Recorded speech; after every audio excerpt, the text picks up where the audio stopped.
Welcome to the Easy Odds video cast on one of the big racing days of the year.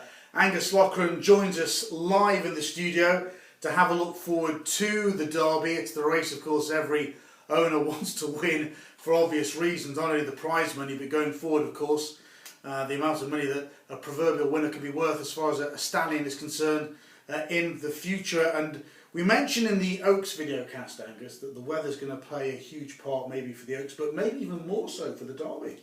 Yes, but it's at 4:30, Paul, which is later than normal, and although there are heavy thunderstorms forecast in the Epsom area for Friday, I think no matter what happens on Friday, even if we get a huge deluge, with the really nice weather forecast that we've got forecast for Saturday, this Derby should be run on decent ground.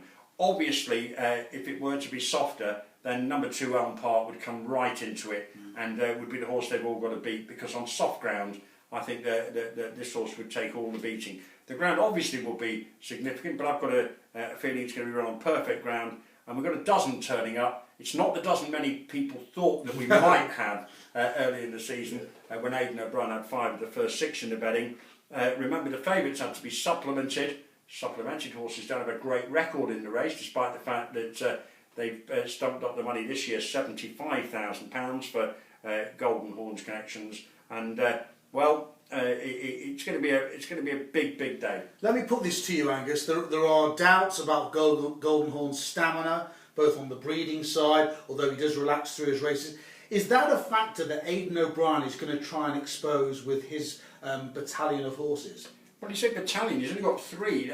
But they all stay well, don't they? Yeah, well, I would agree with you, but they're not going to actually sort of set to force a pacemaker. Normally he runs 2 or 3 pacemakers. Which is surprising, isn't it? On the logic of what you're thinking, exactly. I think you've always got to look in the Derby for a horse that stays. Yeah. I think that's the primary thing. I can still remember in the colours of Giovanni Canaletto, Hans Holbein and Kilimanjaro, horse called Entrepreneur, blatantly not staying when odds on. And I just think that this time Hans Holbein could be big value. I'm really surprised that Ryan Moore has chosen Giovanni Canaletto. All I can think is that something has happened in the last 10 days which has influenced Aidan O'Brien to say to Ryan Moore, this is the one you should ride, because I must admit, on form, I would have picked Hans Holbein, but Ryan Moore is the greatest jockey in the world at the moment, there's no doubt, and for that reason Giovanni Canaletto will come in massively in the betting, as it has done in the build-up. He really is like the modern day Lester Piggott and almost the equivalent of the jumping Tony McCoy. The punters do latch onto him. Remember, this year already they've had a fantastic Saturday payout on Lockage Day when he had 5 winners and got beaten the Lockage on Integral, which is a horse that I think ran a good race even so, and he's one to look out for Ascot. But this year's Derby, it's about Ryan Moore, it's about Aidan O'Brien, it's about Frankie Dettori.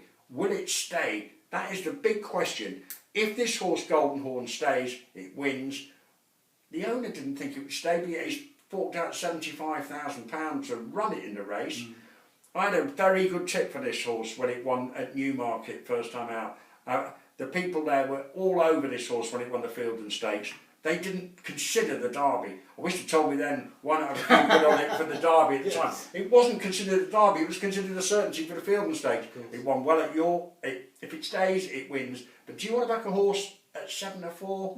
If it doesn't, not really. Not sure it stays. I mean, but what you're I'd saying love is, Frankie to win. But what you're saying is Hans Holbein guarantees to stay, and he looks the professional horse in the race, doesn't he? Yeah, and I mean the horse that he beat at Chester, Storm the Stars, Willie Hangis doesn't just turn up and run these horses for the sake of it. And his record, I mean, I remember when Charlotte won in '96, it was a great performance. And again, if you've had Hans Holbein, you've got to save on Storm the Stars, which has come on for its race when it ran at Chester and won well at Goodwood. Yeah. So I think those two, and even Success Days, that would be one that would benefit from some softer ground. It's won all the right races, and it's 16 to 1 as well. So I'm going to go outsiders. I respect Gosden's. Jack Hobbs only won a handicap and then ran at Chester. Elm Park, I'm not sure it'll act on the track, but it'll certainly act if there's some softer ground. Do you think it's more of a Ledger horse, possibly? I think it's Doncaster, St Ledger. Just watch this horse stroll home. I think very much a Ledger horse, and I think it's a horse that wants to cut in the ground. About a top class animal, Elm Park, but I'd be expecting to see that one back at Doncaster. where of course it had its finest hour, winning the Racing Post Trophy. But Okay. I'm going to go for the value. Yeah. I'm going to go against Ryan Moore reluctantly because I love Ryan Moore. I think Ryan Moore's fantastic, but He is I think we've missed the value on Giovanni Candidato. Let it win. Let Ryan Moore win. I'll be very happy, but I'm going to go with Hans Holbein.